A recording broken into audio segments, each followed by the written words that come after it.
Ooh, I don't think you're meant to be here. You don't even know where here is, do you? Come on, take a look around. You're in a fairy circle, and I'm its guard. Normally, I'm supposed to alert the others when a human comes along. Then we get to catch you, play and dance with you. Maybe curse you if one of us is up for it. But to tell you the truth, I've never really understood it. So, of course you don't understand it. You're human. You're biased in this. Anyway, Stop interrupting me and listen before I bite your ear, you overgrown mass of grease. I will let you go. If I were to call the others, it'd be boring. I'd have no use of you. Instead, you get to go free. I'll let you out of this circle. But you have to give me something in return first. It doesn't have to be physical.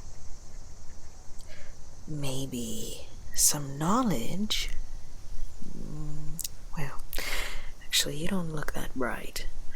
Maybe a secret? Oh, yes. A secret. That is fun. And fun is the milk of a good life. So, tell me. Well, first let's narrow it down. Secrets can be broad, and I don't want something depressing. How about a secret about someone you like? Yes, someone you like. Maybe something you haven't told them.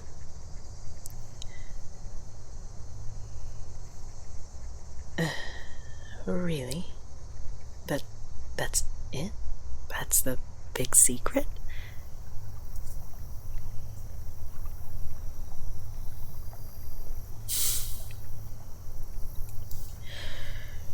Humans are quite boring. Don't start up again. I'm not going to call the others. I already gave you my word, so you don't need to panic at every little thing.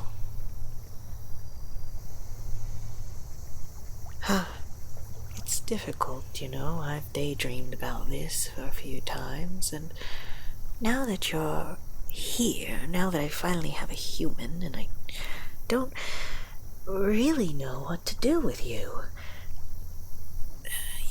You don't seem to have any fun secrets. You don't have any knowledge that might interest me. Actually, I've always been curious. What is it that you humans do with our mushrooms? You know, we spend so much time making a perfectly arranged little fairy circle, and we end up coming back the next day or a day or two later, and some mushrooms are missing. No, it wasn't by an animal. We tell all the animals not to touch it. It's definitely human. You eat them? You eat mushrooms? That's so odd. That's so weird. Oh, that's like eating a rock. You can digest them just fine. We fairies, we can't really eat them. Well, I mean, a few of us have tried. I know Minxy has tried once, although Minxy is a bit of a special case.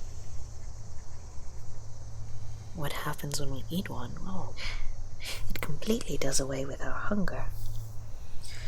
completely does away with thirst and everything like that, except that we still need to eat, drink. It's just that we can't do it. We don't have the urge. We lose it completely. And while it doesn't seem that bad, it is very difficult to notice the signs at first.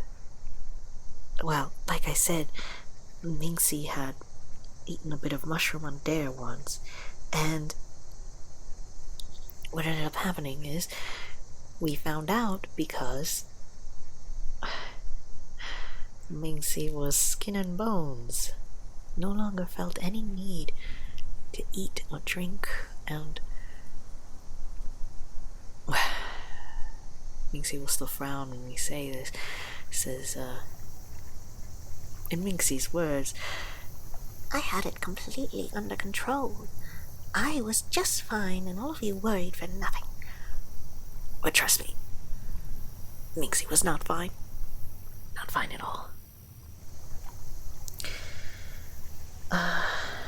Oh, anyway, so mushrooms are no good for us. I'm surprised that you can eat them.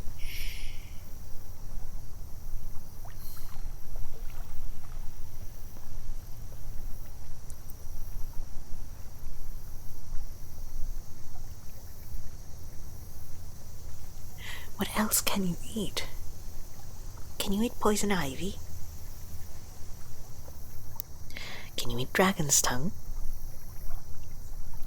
Can you eat dragon's tail?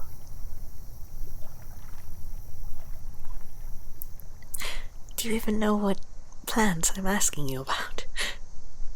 Oh, it's alright. Let's see. Maybe you do have some knowledge after all that I could be interested in, just out of curiosity rather than actual usefulness.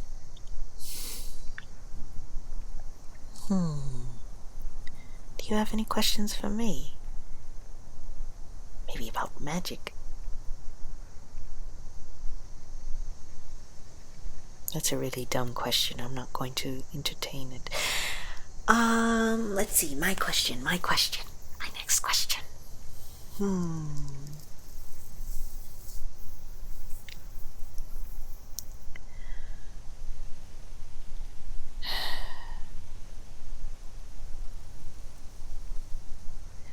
What is it like living in a little village surrounded by all those rocks?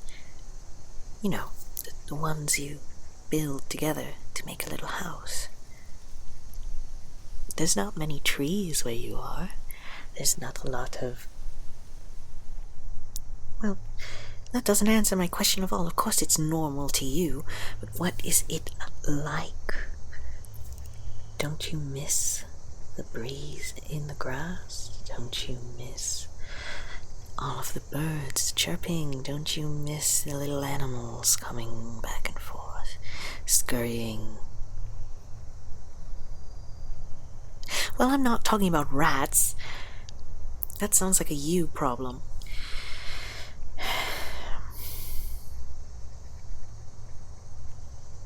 I mean, there are pests in the forest sometimes. I do remember the time that Minxy actually got a tick attached to the side of her head. No, not a magical tick. Magic doesn't really keep you from these things, you know. Or, well, I suppose you don't know. We are just creatures like anything else. We are part of the forest. And if a tick will attach itself to a dog, or a fox, or a deer, or really anything, then it'll try to attach to us as well. Minxy only noticed the tick because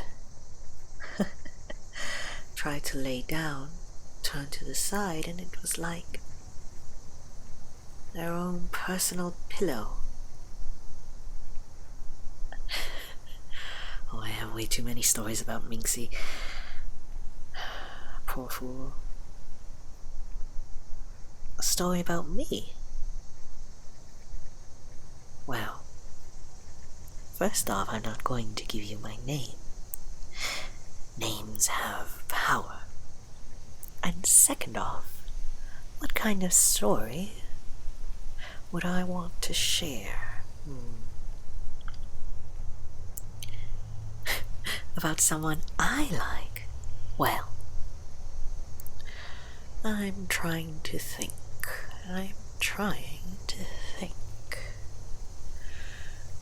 Oh, you're not actually the first human I've met.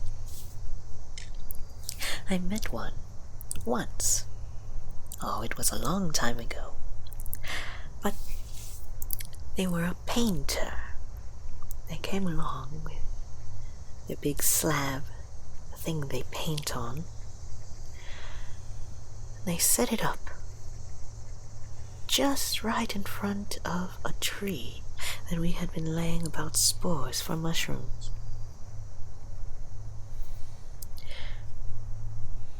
Now, this painter didn't actually cross into our fairy circle, mind you, but I was interested in what they were doing. Don't ask me to describe them, really. You all look the same to me. You're very large, greasy. Got this whole bunch of hair on your head. Although this one was wearing a hat. Anyway, they were painting the tree, but not the entire tree, just the bark. And that was very strange to me. I kept flitting a bit closer and closer. I wanted to see as much as I could. Do you paint? Well, I shouldn't take your words at face value. I think you'd still say anything if you think you'd get out of this fairy circle a little faster. Anyway, I got a bit too close. But the painter didn't say anything. The painter just looked at me and then kept painting. And I was curious about that. I was very curious about that. Because I thought that I am quite a looker. No, I thought that all you humans just absolutely lose yourselves the moment you see anything even remotely magical. So I thought, oh, this creature, this man, has seen things because they did not react to me. And that made me want to know even more, because that let me know that that painter was knowledgeable. So, I flitted even closer, closer, closer. I wanted to know everything that they knew. But the little idiot stayed quiet. I had to say something first. So I said hello. And you know what they said? They just said hello back. They didn't even care. That made me a little bit angry, but I think that was the point. Now that I think back on it, I think that this painter knew better than to try to show interest, because if they showed interest, then they would no longer have the upper hand. Upper hand in what? I don't know. Don't you humans play mind games or such? Anyway, I asked the painter what they were doing, and they simply said painting, which anyone with sight could see. So I asked again, no, what are you doing? And at that the painter gave me a look. What kind of look I could not say, but they then said, I am learning.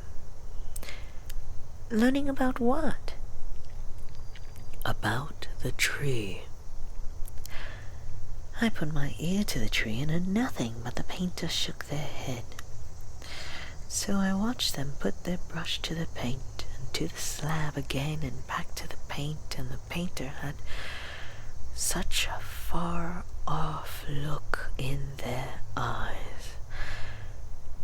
At first I thought the creature was just trying to trick me or make fun of me, but in seeing their eyes I could tell it was true.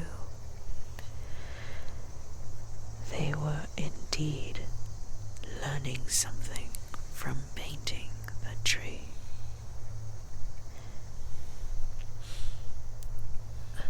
"What are you learning?" And they shook their head. They said I could not understand. Now I thought the human was being pretentious and I left, but when I came around again, the painter was still there, still painting. And the painting was, well, it wasn't the tree bark, but it was. The colors were all different, and it was almost like looking into some kind of illusion. I know how painting works in theory, but it was as if the painter had put forth what they saw of the world into the image. It was just different enough, and I couldn't think of what to say. I asked if they would paint me, and they laughed. I don't know why they laughed, but they did. And they agreed. But they said they needed another one of those things they paint on, and that the next time we met, they would be sure to paint me. So, off I went, absolutely excited for when that would be, but I haven't seen them again. Now, I have seen painters. I've gone around to every painter I catch here in the forest, but it's never the first one I saw. Do you happen to know them? What is that? I don't know their name. I don't ask for names. I already told you a name has power. It's so presumptuous to try to... Why I named Minxy then? Oh, poor Minxy's got more trouble on their plate than a random human knowing the name. Oh, little idiot. You know, I didn't really learn much from you, but somehow I still feel this was worthwhile. So, consider this trade complete. Some of your time spent listening to me and entertaining me, in exchange for breaking the circle so you may go. There, now, run back to the rest of your little human friends and your rats. I've much to think upon. Oh, wait. One last thing. If you do ever see that painter, would you let them know I'm still waiting?